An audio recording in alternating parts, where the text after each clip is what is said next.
Okay, so take just a minute, pause your video, and get these 3 examples copied down.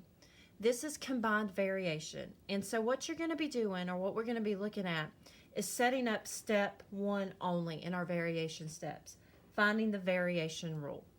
And so combined variation is going to be whenever you put together direct and inverse, or sometimes just direct, or sometimes only inverse. But it's going to have more than just the x's and the y's involved, as you can already see. So pause your video and get these 3 examples copied down. Okay, so if you remember, we said when we see the word varies, we're going to translate that to being equals. And I'm going to go a step further, and I'm going to say equals k, because k is what we have to find. Also, if you remember, when you see the word inversely,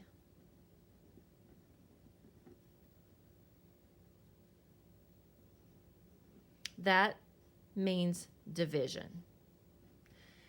Now, also remember, in variation, the only operations you're ever going to see is multiplication and division. You don't ever have to worry about addition or subtraction. So finding step 1, setting up our variation rules. So in this example, y varies jointly with x and z.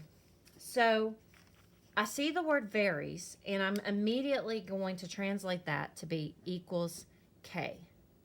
So then, what equals k? Well, what is in front of the word varies? Y. Y equals k. Now, this word jointly is another word that's thrown in there. I really don't have to worry about what that means. All I need to know is what follows after that is x and z. So my final variation rule is y equals k x z. And that is step 1.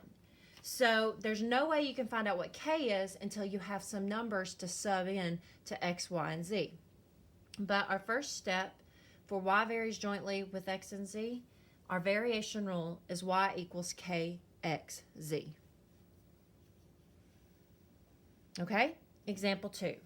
So again, I see the word varies. So immediately I'm going to put equals k. So what equals k? Well, what is in front of the word varies? That's y. So y equals k. So y varies jointly with x and z, and inversely, so I have this word inversely, which means divide.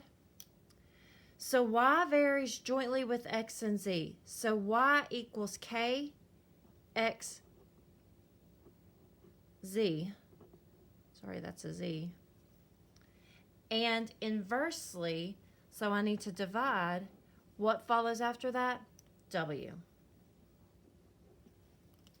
So y equals kxz over w. And I was going to fix my z, but I can't find my whiteout. So anyways, that is a z. Okay?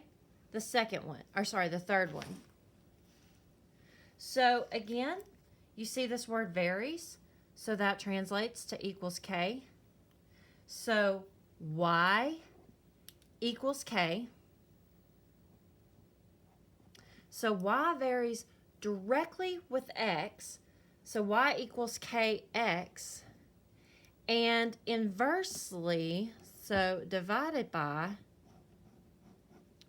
the square root of w and z. So the square root of w and z. So there's your function rule. Y equals kx over the square root of w with z. So this is combined variation when you're putting direct and inverse together into one, when you're throwing in more variables besides just your x and y. Now these are all functions that you can't graph because there's no way I can graph it when I've got 1, 2, 3, 4 changing variables. But that's where the other steps come into play.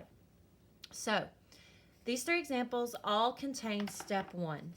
So now we're going to be looking at some problems, and this is going to be something that you're going to download. It'll be a PDF that you can download.